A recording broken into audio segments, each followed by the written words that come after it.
అందరికీ నమస్కారం. నా పేరు అరిగల శివరాం ప్రసాద్ రాజా. నేను బెజవాడ బార్ అసోసియేషన్ ప్రధాన కార్యదర్శిని. నేను రేపు జరగబోవు కృష్ణా గుంటూరు గ్రాడ్యుయేట్స్ ఎమ్మెల్సీ ఎన్నికల్లో ఎమ్మెల్సీ అభ్యర్థిగా స్వతంత్ర అభ్యర్థిగా పోటీ చేసి ఉన్నాను. నేను ఈ ఎమ్మెల్సీ ఎన్నికల్లో ప్రధానంగా పోటీ చేయడానికి కారణం, ఏదైతే కృష్ణా గుంటూరు గ్రాడ్యుయేట్స్ ఎమ్మెల్సీ ఎన్నికలు రాజకీయ పార్టీలకు అతీతంగా జరిగేటువంటి ఎన్నికలు. అటువంటి ఎన్నికల్లో ఒక న్యాయవాదిగా సమాజానికి సేవ చేయాలన్నటువంటి తలంపుతో నేను మీ ముందుకు రావడం జరిగింది. గతంలో నేను ఒక విద్యార్థి నాయకుడిగా విద్యార్థుల సమస్యలపై గళం విప్పి విద్యార్థుల వెనకాల ఉండి విద్యార్థుల సమస్యలను సాల్వ్ చేసినటువంటి ఒక మంచి విద్యార్థి నాయకుడిని. అదేవిధంగా గత 20 సంవత్సరాలుగా నేను న్యాయవాద వృత్తిలో ఉంటూ హనుమాన్ జంక్షన్ పట్టణంలో ఒక ఉచిత న్యాయశాల కేంద్రాన్ని పెట్టి అదేవిధంగా బెజవాడ బార్ నందు కూడా సేవ చేస్తున్నటువంటి ఒక వ్యక్తిని. నేను ఒక మంచి తలంపుతో మీ ముందుకు వచ్చాను. సోదరులారా, ఆలోచించండి. రేపు జరగబో ఎన్నికల్లో ప్రధానంగా మనం సమస్యలపై మనం మాట్లాడాలి. ఎందుకంటే ఈ గ్రాడ్యుయేట్స్ ఎన్నికల్లో ఎన్నికైనటువంటి వ్యక్తి శాసన మండలిలో మరి మన గ్రాడ్యుయేట్స్ యొక్క వాయిస్ని వినిపించేటువంటి వ్యక్తి అయి ఉండాలి. ప్రధానంగా ఒక జాబ్ క్యాలెండర్ రావాలి నిరుద్యోగ యువత కోసం. నేను ఎప్పటి నుంచో చెప్తున్నాను. నేను గతంలో 2004లో గుంటూరు పట్టణంలో ఉన్నప్పుడు కూడా ఎన్నో సమస్యలు ఎదుర్కొన్నాను. నేను అప్పటి నుంచి ఆలోచిస్తున్నాను, సమాజానికి సేవ చేయాలని తలంపుతోని మేము ముందుకు వచ్చాను. ఒక జాబ్ క్యాలెండర్ వచ్చి సంవత్సరంలో ఒక నెలలో ఒక ఎగ్జామ్ రిక్రూట్మెంట్ ఉంటుంది. ఆ ఇన్ టైంలోనే ఎగ్జామ్ జరుగుతున్నటువంటి ప్రధాన అంశాన్ని ఈ రాష్ట్ర ప్రభుత్వం జాబ్ క్యాలెండర్ని మీ అందరి ద్వారా నేను ముందుకు తీసుకెళ్తాను. అదేవిధంగా ప్రైవేట్ టీచర్స్ మరి యొక్క వారి శ్రమని దోపిడీ చేస్తున్నారు. ఈరోజు మరి ప్రైవేట్ టీచర్స్ యొక్క పరిస్థితి టైం లేదు, ఒక నిర్దిష్ట టైం లేదు. అదేవిధంగా వాళ్ళకి కనీస వేతనాలు లేవు. మరి మనందరం కూడా ఆలోచించాలి. నా మిత్రులు చాలామంది టీచర్స్ ఎన్నో బాధ నాతో వ్యక్తపరుచుకున్నారు. కనీసం ఆదివారం కూడా మాకు సెలవు ఉండలేదని చెప్పని నా మిత్రులు నాతో చెప్పారు. అదేవిధంగా న్యాయవాదులకి ఒక రక్షణ చట్టం కావాలి. ఎందుకంటే ఈ సోషల్ ఇంజనీర్స్ అనేటువంటి న్యాయవాదులు సమాజానికి మంచి చేయాలంటే స్వేచ్ఛాయుతమైనటువంటి వాతావరణంలో తన ఒక వాయిస్ని కోర్టులో వినిపించి ఒక మంచి జరిగే పరిస్థితి ఉంటుంది. అదేవిధంగా నా మీడియా మిత్రులు ఆలోచించండి. ఎందుకంటే మీరు 4th ఎస్టేట్. ఎప్పుడైతే మీరు సమాజంలో మీ యొక్క భావస్వేచ్ఛని మనం స్వేచ్ఛగా వినిపిస్తామో అప్పుడే ప్రజాస్వామ్యానికి ఒక మంచి రక్షణ కవచంగా ఉంటారని చెప్పి నేను తెలియపరచుకుంటున్నాను. ఇంకో విషయం కూడా మీకు ప్రధానంగా తెలియజేసుకున్నాను. ఐఏఎస్ ఐపీఎస్ ఆఫీసర్లారా, మీ అందరికీ నేను శిరస్సు వంచి నమస్కరిస్తున్నాను. ఎంతో ప్రతిష్టాత్మకమైనటువంటి యూపీఎస్సీ సర్వీస్ కమిషన్ ద్వారా మీరు చదువుకుని ఈరోజు ఇవి రాష్ట్రాల్లో ఈ జిల్లాల్లో మీరు ఒక ప్రథమ పౌరులుగా, ఒక జిల్లా కలెక్టరు ప్రథమ పౌరుడు అంటారు కానీ ఒక ఎంపీనో ఎమ్మెల్యేనో ఒక మినిస్టర్నో ప్రథమ పౌరుడు అనరు.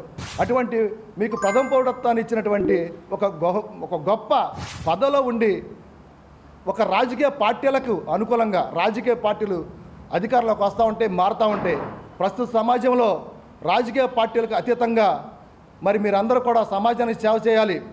మీరు చదువుకున్న మీరు ట్రైనింగ్ అయినప్పుడు అన్నిదా భావించొద్దు.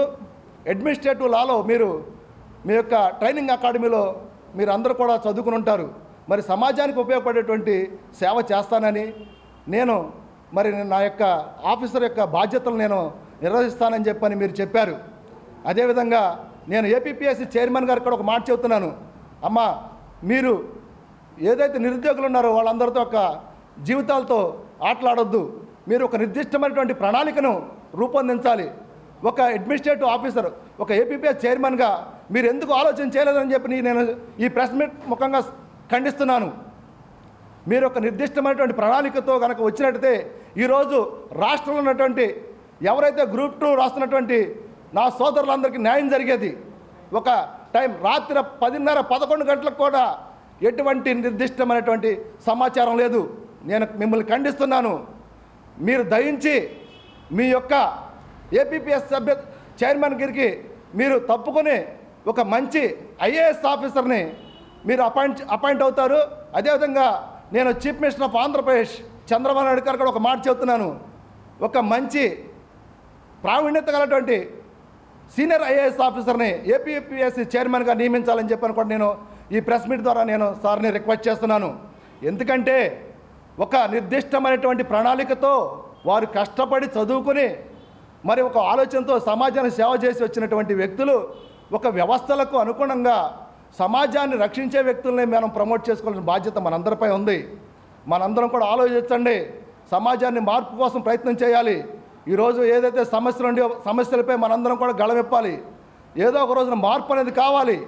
రాజకీయ పార్టీలు అధికారంలోకి వస్తూ ఉంటే మార్పు వస్తే మనం అందరం కూడా గతం నుంచి చూస్తున్నాం.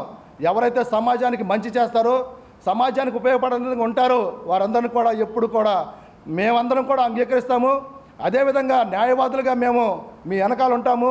అదేవిధంగా మరి ఫోర్త్ ఎస్టేట్ ఏంటంటే విలేకరులందరూ కూడా మీ వెనకాలండి మీకు సపోర్ట్గా ఉంటారు. దయించి మీ అందరికీ నేను చేతులెత్తి చెప్తున్నాను, ప్రజాస్వామ్యాన్ని కాపాడండి, ప్రజాస్వామ్యాన్ని రక్షించండి. ఎందుకంటే ఆ బాధ్యత మీ మీదే ఉంది. కాబట్టి మీరు దయించి మంచి ఆలోచనతో మీ యొక్క సేవా దృక్పథంతో సమాజానికి ఉపయోగపడాలని చెప్పి కూడా నేను ఈ ప్రెస్ మీట్ ద్వారా మీకు తెలియజేస్తున్నాను. ప్రధానంగా ఇంకో విషయం చెప్పదలుచుకున్నాను. శాసన మండలిలో ఒక ఎమ్మెల్సీ అంటే గ్రాడ్యుయేట్స్ ఎమ్మెల్సీ, మరి ఆయన విధి ఏంటి? ఈ ఏదైతే నిరుద్యోగులు ఉన్నారో, మరి గ్రాడ్యుయేట్స్ ఉన్నారో, వీరి తరపున శాసన మండలిలో మాట్లాడాలి. గతంలో పనిచేసినటువంటి ఎమ్మెల్సీ అభ్యర్థులు ఎవరైనా ఎప్పుడైనా మరి మన యొక్క వాణిని శాసన మండలి వినిపించి ఒక రిక్రూట్మెంట్ కానీ ఒక మంచి ప్రయోజనకరమైనటువంటి కార్యక్రమం చేశారా అని నేను అడుగుతున్నాను. ఆలోచించండి, ఒక మంచి నాయకుడిని ప్రమోట్ చేయండి. మీ వాణిని శాసన మండలిలో వినిపించాలి. మీ అందరి సహకారంతో ఏదైతే ఈరోజు మన సమస్యలు ఉండవో ఈ సమస్యలపై మనం గళమెత్తాలి. మీ అందరి సహకారంతో నేను ఏదైతే ఈ యొక్క ప్రాబ్లమ్స్ ఏంటంటే కూడా నన్ను గెలిపించండి. డెఫినెట్గా మీ అందరికీ నేను ఒక సేవకుడిలాగా ఉంటాను, ఒక మంచి నాయకుడిగా పేరు తెచ్చుకుంటాను. మీ అందరికీ నేను రుణపడి ఉంటాను. రేపు జరగబో ఎన్నికల్లో, గ్రాడ్యుయేట్స్ ఎన్నికల్లో నా సీరియల్ నెంబర్ 5 ఒకటే అంకెని వేసి నాకు అఖండ మెజార్టీని కలగజేయవలసిందిగా మిమ్మల్ని అందరినీ కోరుతున్నాను. ఇంకో విషయం కూడా చెప్పదలుచుకున్నాను. ఈరోజు రాజకీయ పార్టీలకి అత్యధికంగా జరిగే ఎన్నికల్లో రాజకీయ పార్టీలు ఇన్వాల్వ్మెంట్ అయింది. ఆలోచించండి, ఏదైతే ఈరోజు మన వాయిస్ ఉందో ఆ వాయిస్ రాబోయే రోజుల్లో అణిచివేయబడుతుంది. దయించి మీరందరూ కూడా మంచి మనసుతో ఆలోచించి ఒక చక్కని అభ్యర్థిని ఎన్నుకొని మంచి మీ సమస్యలకి ఆ వ్యక్తి యొక్క సొంత సమస్యలుగా భావించేటువంటి వ్యక్తిని మీరు శాసన మండలి పంపించాలని నేను మీ అందరికీ హృదయపూర్వకంగా కోరుకుంటున్నాను. మీ అందరికీ నేను ఒక చిన్న అప్పీల్ కార్డు చేయదలుచుకున్నాను. నేను ప్రత్యక్షంగా మిమ్మల్ని అందరినీ కూడా నేను కలవలేకపోతున్నాను. రేపు గెలిచిన తర్వాత మండలాల వారీగా సమీక్షలు నిర్వహించి కృష్ణా గుంటూరు జిల్లాలో అన్ని మండలాల్లో కూడా నేను సమీక్ష చేసి మీ అందరి యొక్క ఏదైతే సమస్యలు ఉన్నాయో ఆ సమస్యలపై నేను ఒక కార్యాచరణ చేసి మీ అందరికి మంచి చేస్తానని చెప్పని సవినయంగా వినిపించుకుంటూ రేపు జరగో గ్రాడ్యుయేట్స్ ఎన్నికల్లో నా సీరియల్ నెంబర్ 5 1 అనే అంకెని వేసి నాకు అఖండ మెజార్టీని కల్పించి ప్రజాస్వామ్యాన్ని కాపాడవలసిందిగా మీ అందరికీ సవినయంగా తెలియజేసుకుంటాను. Thank you one and all.